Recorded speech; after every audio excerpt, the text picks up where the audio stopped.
기네스북, 전 세계의 진기록들을 등재하는 책이죠.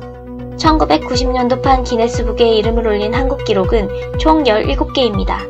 하지만 그중 모두가 꿈꾸는 명예로운 신기록이 아닌 사망자 163명이 발생한 초대형 호텔 화재 사고로 등재된 사건이 있습니다. 대연각 호텔 화재 사건. 어떻게 이런 일이 일어나게 되었을까요?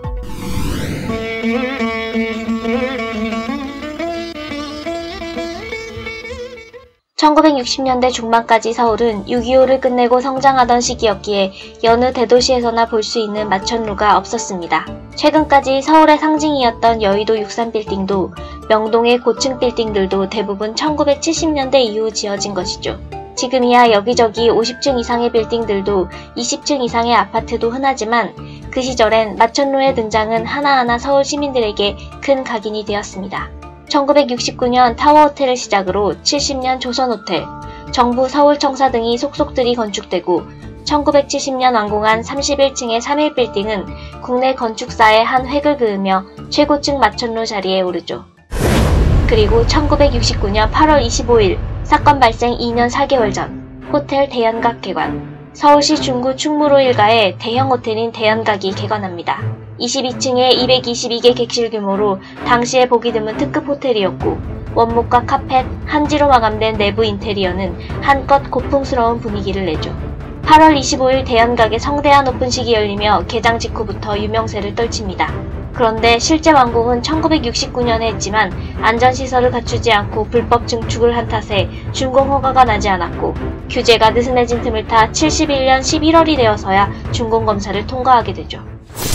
1971년 12월 24일 사고 발생 하루 전 대연각에는 출장 온 10여 개국의 외국인들, 중화민국 외교관, 방송국에서 당첨된 숙박권을 들고 온 젊은 청년, 행복한 크리스마스 이브를 보내려는 시민 등 수많은 인원이 투숙을 하게 되고 크리스마스 이브의 긴 밤이 지나갑니다.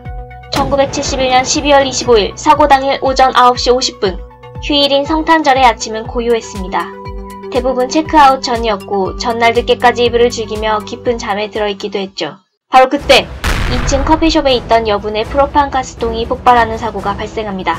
폭발한 가스는 옆에 있던 가스레인지에 옮겨 붓고 맙니다. 프로판 가스는 가격이 저렴한 대신 화재의 위험도가 높아 실외에 두는 것이 기본입니다.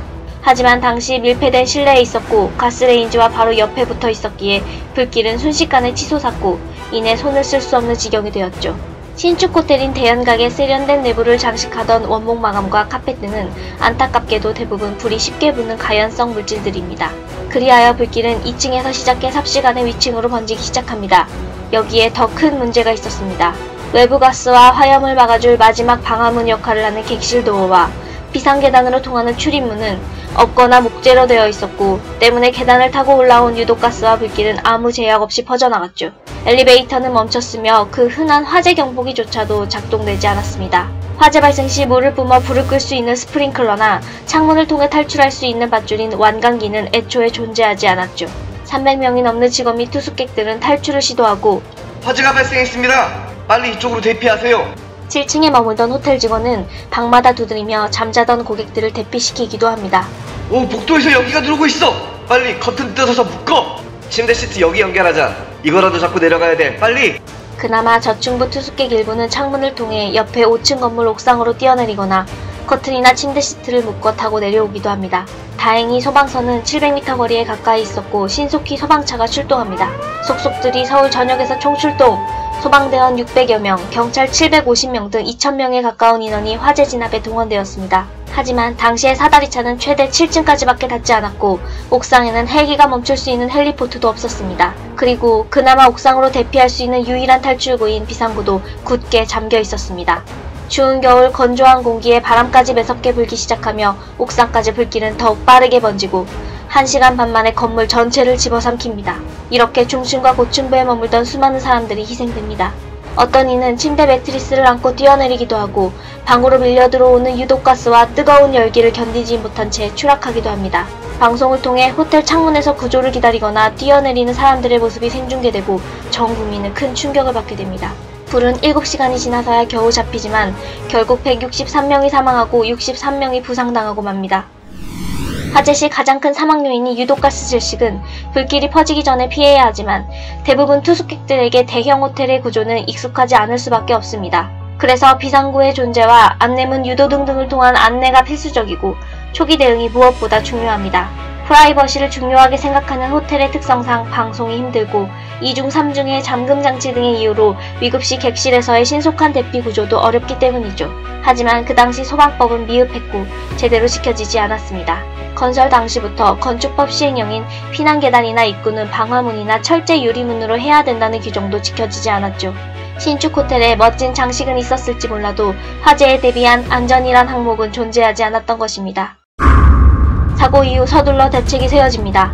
화재 경보 설비에 대한 전면적인 점검이 이루어지고 대형 건물엔 스프링클러를 의무적으로 설치하도록 하며 화재 및 손해배상 책임보험 가입을 의무화합니다.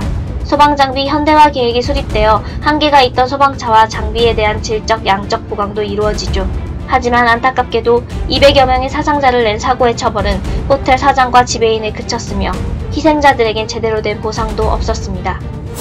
50여 년이 흐른 지금 화재 사고는 여전히 일어나고 있습니다. 이전보다 규정이나 시설은 많이 좋아졌지만 화재는 한순간의 부주의로 일어난다는 것을 늘 잊지 말아야 할 것입니다. 그리고 그것을 대비할 안전장치도 철저히 마련해야 한다는 것을. 여전히 전세계 1위 호텔 화재 사고로 기록되고 있는 대연각 호텔은 이후 리모델링을 거쳐 고려 대연각 타워라는 오피스 빌딩으로 재탄생하게 됩니다.